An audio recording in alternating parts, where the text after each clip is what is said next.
Yang terhormat Bapak-bapak, Ibu-ibu, salam Pancasila. Bapak-bapak, Ibu-ibu yang melihat video saya ini, tolong jangan lupa subscribe, like, dan di-share.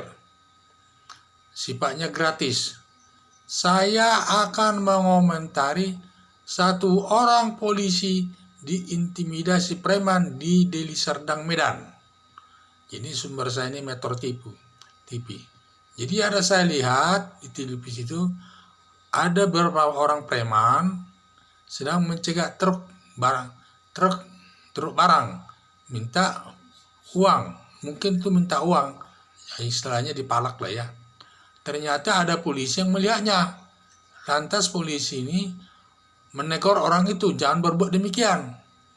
Akhirnya atas teguran polisi ini para preman itu tidak terima. Akhirnya polisi itu sepertinya mau ditekan, mau dipukuli polisi. Saya lihat ada beberapa orang preman itu mengamuk sama satu orang polisi itu.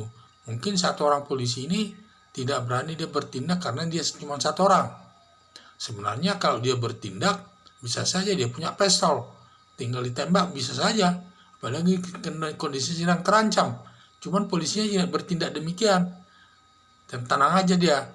Ternyata setelah itu polisi kelihatannya memanggil temannya.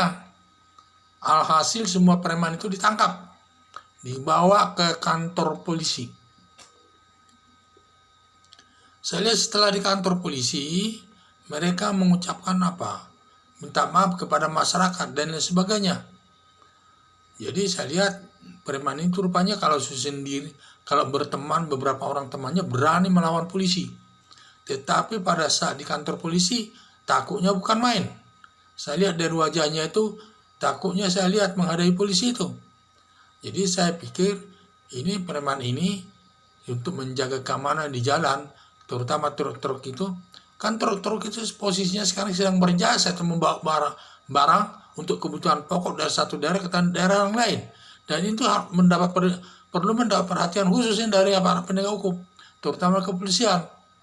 Preman ini mengganggu di jalan, minta setoran dan lain sebagainya.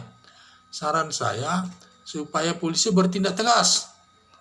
Jadi semua preman-preman itu supaya dihukum sesuai dengan perbuatannya. Jangan hanya cukup dinasihati, tidak boleh itu. Demi menjaga keamanan ketertiban di tengah-tengah masyarakat supaya yang bersangkutan ditindak secara tegas. Apalagi dia melawan polisi. Polisi kan sedang melaksanakan tugas, dia lawan.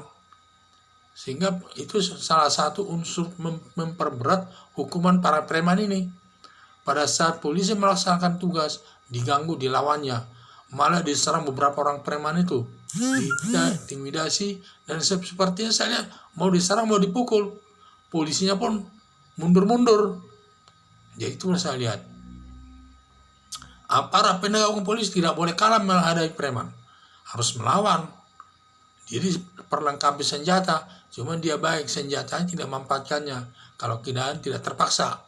Kalau tidak terpaksa mungkin ditembak.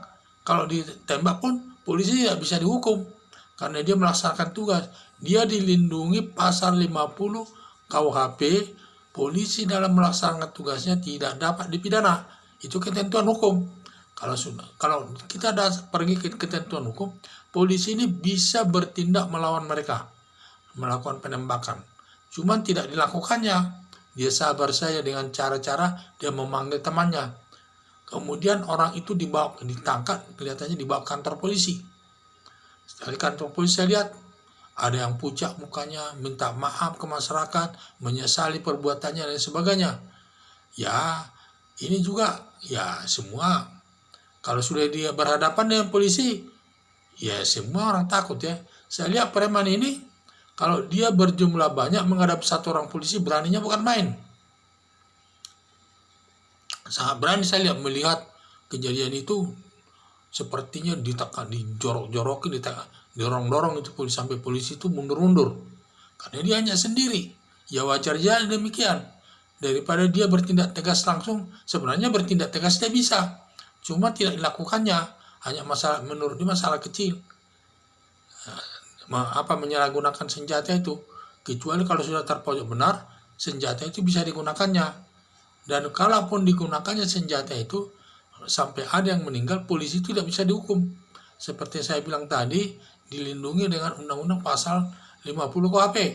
Polisi dalam melaksanakan tugasnya tidak boleh dihukum kalau dia melakukan suatu perbuatan. Nah itu. Jadi dia dilindungi undang-undang. Sedangkan preman ini tidak dilindungi dia itu. Justru dilarang perbuatan yang dilakukannya itu. Memeras, istilahnya memeras lah itu ya. Memaksa supir truk itu supaya memberikan uang atau lain sebagainya. Ini termasuk juga mengganggu keamanan di tengah jalan. Terutama para supir truk ini diganggu. Mereka harus memberikan uang. Jadi inilah tugas polisi, harus menjaga itu benar-benar dijaga. Jangan sampai ada yang berani bertindak di luar hukum. Karena tindakan mereka itu di luar hukum. Sehingga saya pikir supaya mereka ditindak tegas tanpa pandang bulu demi menjaga keamanan dan ketertiban di daerah Kota Medan. Sekian dan terima kasih.